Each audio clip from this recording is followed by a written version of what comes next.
When my brother waved goodbye from a van I didn't recognize, I started running. My legs were already moving before my brain caught up. Danny was only 8 years old, and he was smiling at me through the window like everything was fine, his little hand pressed against the glass. The van was white with no windows in the back, and I had never seen it in our neighborhood before. I sprinted down our driveway, screaming his name so loud my throat burned. The van pulled away from the curb slowly, almost casually, like whoever was driving wanted me to see. I was 16 and fast, but not fast enough. By the time I reached the street, it was already turning the corner. I stood there gasping, watching my little brother disappear. Our mom had left for work an hour earlier. Dad wasn't in the picture. I was supposed to watch Danny until the bus came at 8:15, but I had gone back inside for literally 2 minutes to grab my phone charger. When I came back out, Danny wasn't on the porch anymore. I figured he walked toward the bus stop early like he sometimes did, but then I saw the van pulling away. I saw his face in the window, and the thing that made my stomach drop wasn't that he was in the van. It was that he looked happy, like he knew whoever was driving, like this was planned. I called 911 while running back to the house. My hands were shaking so badly I could barely hold the phone. The dispatcher asked me to describe the vehicle, and I realized I hadn't gotten the plates. I hadn't gotten anything useful. White van, no rear windows, heading east. That was all I had. She told me officers were being dispatched, but her voice sounded too calm. I hung up and called my mom. She didn't answer. I called again. Nothing. I texted her. Danny is gone. Someone took him. Call me now. Then I ran to Mr. Okonkwo's house next door because he had security cameras. He wasn't home, but I remembered he'd shown me the app once. Told me the password was his daughter's birthday. I pulled it up on my phone, hands trembling, and scrubbed back through the footage. The video made everything worse. The van had been parked on our street for almost 20 minutes before Danny went outside, just sitting there, engine running. When Danny came out onto the porch,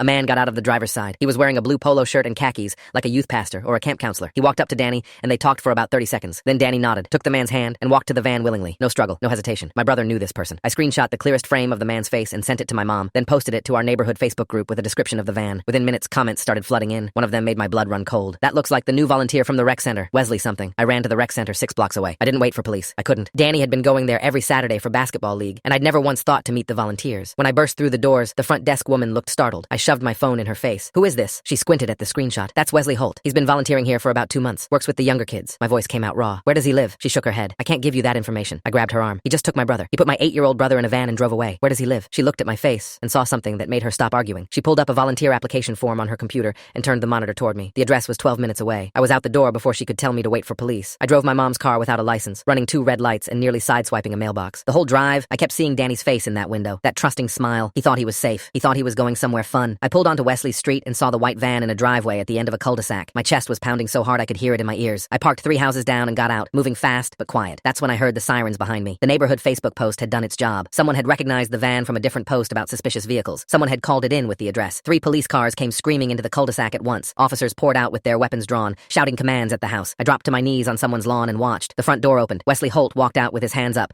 that same calm expression on his face, like he'd been expecting this. Behind him, an officer emerged carrying Danny. My brother was crying, but he was alive. He was whole. I ran toward him, and the officer let me take him, let me hold him against my chest while he sobbed into my shoulder. He said we were going to surprise you, Danny whispered. He said it was a game. Wesley Holt had 3 prior convictions in 2 states. Danny was the 9th child he'd tried to take.